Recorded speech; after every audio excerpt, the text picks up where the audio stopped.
At Kotoka International Airport, an immigration officer confidently conversing in the Chinese language, Mandarin, with a newly arrived Chinese national, a scene that would have been unlikely just months ago.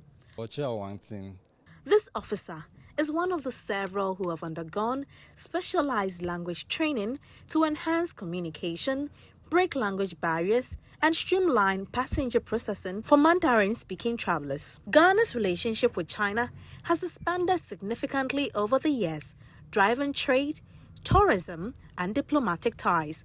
But amid the signed deals and rising investments, language remained a challenge. In our service delivery, I think we should be able to meet each group at the point of his or her need. Yes, and let me draw your attention to the fact that it's not only Chinese that we study here. We have officers who are also undertaking French course, Spanish, but they are in very few numbers. But this is a large class, and in fact, they are our regular customers, and they are the ones we always have challenges communicating. But this training isn't just about learning words, it's about understanding culture too.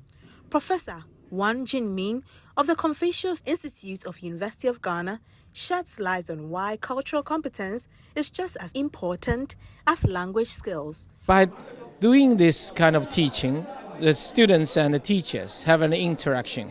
So actually, maybe there's some misunderstanding of the relationship between China and Ghana. But we know the friendship is always there. So by doing this, you will see we knew each other more.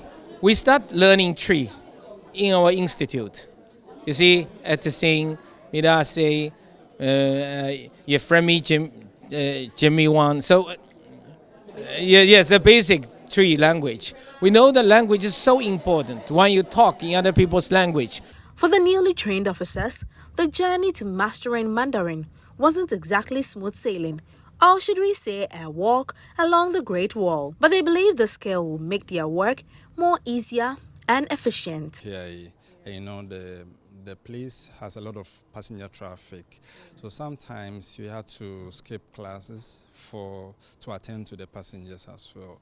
And so these are some of the challenges. As the statistics of our passenger inflow, you bear with me that China's presence in Africa, when it comes to economic and diplomatic presence, is actually growing.